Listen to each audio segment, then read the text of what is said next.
হাসনাতকে ফকিন্নির বাচ্চা বলার কারণ জানালেন রুমিন ফারহানা। এবার বিস্তারিত। জাতীয় নাগরিক পার্টির নেতা হাসনাত আব্দুল্লাহকে ফকিন্নির বাচ্চা মন্তব্যের ব্যাখ্যা দিয়েছেন বিএনপির সহ আন্তর্জাতিক বিষয়ক সম্পাদক ও একাদশ জাতীয় সংসদের সাবেক সদস্য রুমিন ফারহানা।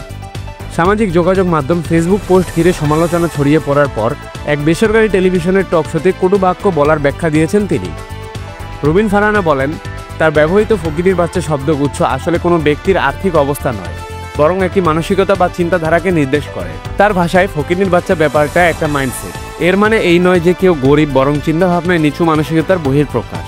তিনি অভিযোগ করে বলেন, এনসিপির যুগ্ম সদস্য সচিব হুমায়রা নূর এবং হাসনাত আব্দুল্লাহর মতো নেতারা রাজনৈতিক বক্তব্যে যে ভাষার ব্যবহার করছেন তা নিম্নমানের এবং সাধারণ মানুষের কাছে গ্রহণযোগ্য নয়। রুমিনের মতে তাদের ব্যবহৃত শব্দ চয়ন স্লাম এলাকার কথাবার্তার মতো, যা রাজনৈতিক পরিমণ্ডলে অশোভন। তিনি আরও দাবি করেন, ওরা যে ভাষায় স্লোগান দেয় তা প্রতিপক্ষকে আক্রমণ করে, সেটি বস্তির ভাষার সঙ্গে মিলে যায়।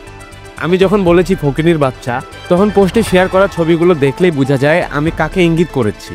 এর আগে গত রোববার এনসিপির দক্ষিণ অঞ্চলের মুখ্য সংগঠক হাসনাত আব্দুল্লাহ এক বক্তব্যে রুমিন ফারহানাকে বিএনপির আওয়ামী লীগ বিষয়ক সম্পাদক বলে মন্তব্য করেন।